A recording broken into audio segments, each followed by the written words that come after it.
നമസ്കാരം. പ്രതിപക്ഷ നേതാവായിട്ടുള്ള രാഹുൽ ഗാന്ധിയെ സുപ്രീം കോടതി ചീഫ് ജസ്റ്റിസ് സഞ്ജീവ് ഖന്ന വിളിപ്പിക്കുകയാണ്. പുതിയ തെരഞ്ഞെടുപ്പ് കമ്മീഷനെ അപ്പോയിന്റ് ചെയ്യുന്നതുമായിട്ട് ബന്ധപ്പെട്ട കാര്യത്തിൽ സുപ്രീം കോടതി ചീഫ് ജസ്റ്റിസ് കൂടി ഉൾപ്പെടുന്ന പാനലിൽ അംഗമാകുന്നതോടെ ആ പാനൽ വിപുലീകരിക്കപ്പെടുകയാണ്. അതായത് പ്രധാനമന്ത്രി, പ്രതിപക്ഷ നേതാവ്, ഒരു കാബിനറ്റ് മന്ത്രി, സുപ്രീം കോടതി ചീഫ് ജസ്റ്റിസ്, ഈ 4 പേരുമായിരുന്നു പാനലിലെ അംഗങ്ങൾ. ഇവരാണ് മുഖ്യ തെരഞ്ഞെടുപ്പ് കമ്മീഷനെ നിയമിക്കുന്നത്.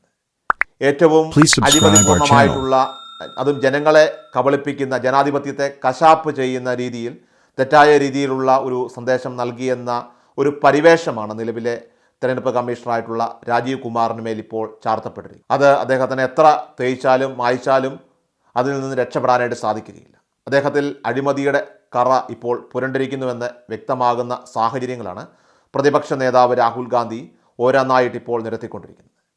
ഹരിയാനയിലെ തെരഞ്ഞെടുപ്പ് കഴിഞ്ഞപ്പോൾ തന്നെ കള്ളക്കളികൾ ജനങ്ങൾക്ക് ബോധ്യപ്പെട്ടിരുന്നുവെന്നും അത് ചൂണ്ടിക്കാണിച്ചപ്പോൾ പരിഹസിക്കുകയാണ് രാജീവ് കുമാർ ചെയ്തതെന്നുമാണ് സുപ്രീം കോടതിയോട് കൃത്യമായും ആവേശത്തോടു കൂടി ഇപ്പോൾ രാഹുൽ ഗാന്ധി പറയാൻ കാണിച്ചിരിക്കുന്ന ധൈര്യമെന്ന് പറയുന്നത്.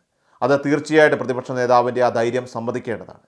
അതിനുശേഷമാണ് മഹാരാഷ്ട്രയിൽ തെരഞ്ഞെടുപ്പ് അത് ഒറ്റഘട്ടമായിട്ട് നടത്തണമെന്ന നിർദ്ദേശം വന്നത്. അവിടുത്തെ 288 സീറ്റുകളിൽ 115ഓളം സീറ്റുകളിലെ കള്ളക്കളികൾ കൃത്യമായി കയ്യോടെ പിടികൂടുകയും ചെയ്തു. എന്നിട്ടും തെരഞ്ഞെടുപ്പ് കമ്മീഷൻ പറയുന്നതാകട്ടെ, കോൺഗ്രസ് ജയിക്കുന്ന സ്ഥലങ്ങളുണ്ടല്ലോ, അവിടെയൊന്നും EVMൽ പ്രശ്നങ്ങളില്ലേ, കുഴപ്പങ്ങളില്ലേ എന്നാണ് ചോദ്യം. അവിടെയൊന്നും EVM മാറ്റേണ്ടേ എന്നാണ് ചോദിക്കുന്നത്. അഖിലേഷ് യാദവ് 2024 ലോക്സഭാ തെരഞ്ഞെടുപ്പ് കഴിഞ്ഞതിന് ശേഷം അദ്ദേഹം പറഞ്ഞ ഒരു പ്രധാനപ്പെട്ട കാര്യമുണ്ട്. അതായത് തെരഞ്ഞെടുപ്പ് അത് ഇലക്ട്രോണിക് വോട്ടിംഗ് മെഷീൻ വഴി വേണ്ട എന്ന കാര്യമാണ് അദ്ദേഹം പറഞ്ഞത്. 37 സീറ്റുകളാണ് അഖിലേഷ് യാദവിൻ്റെ പാർട്ടി UPയിൽ നേടിയതെങ്കിൽ EVM സംവിധാനം അതിൽ ഞങ്ങൾക്ക് വിശ്വാസമില്ല. ഞങ്ങൾക്ക് വിശ്വാസം പേപ്പർ ബാലറ്റ് സംവിധാനമാണ്. അത് തിരികെ കൊണ്ടുവരണം. ജനങ്ങൾക്ക് ഇപ്പോൾ അതിലാണ് ഏറെ വിശ്വാസം. ആ ഒരു വിശ്വാസ്യത അത് മറികടക്കാൻ ഒരിക്കലും ആർക്കും കഴിയില്ലെന്ന് അഖിലേഷ് യാദവ് ഇവിടെ തുറന്നടിക്കുകയാണ്.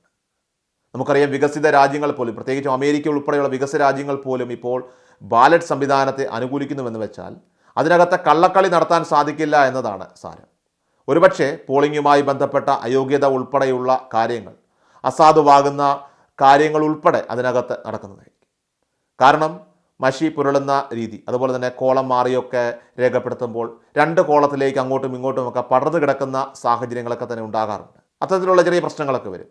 അത് ഒഴിച്ചു നിർത്തിയാൽ ഏറ്റവും സുതാര്യവും വളരെ കൃത്യനിഷ്ഠതയോടുകൂടി ചെയ്യാൻ കഴിയുന്നതാണ് ബാലറ്റ് പേപ്പർ വോട്ടിംഗ് സംവിധാനം എന്ന് പറയുന്നത്. ആ ഒരു ബാലറ്റ് പേപ്പർ സംവിധാനം അത് തിരികെ കൊണ്ടുവരുന്നതിൻ്റെ ഉദ്ദേശശുദ്ധിയെക്കുറിച്ച് പ്രതിപക്ഷ നേതാവ് രാഹുൽ ഗാന്ധി സുപ്രീം കോടതിയെ ഇപ്പോൾ കാര്യങ്ങളൊക്കെ തന്നെ ധരിപ്പിക്കുകയാണ്.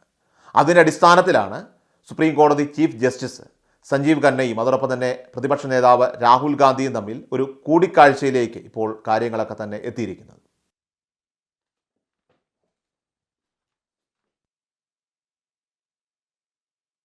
എല്ലാ ദിവസവും വാർത്തകൾക്കായി സബ്സ്ക്രൈബ് ചെയ്യുക, ഫോളോ ചെയ്യുക. വാർത്തകളുടെ നോട്ടിഫിക്കേഷനായി ബെൽ ഐക്കൺ എനേബിൾ ചെയ്യുക.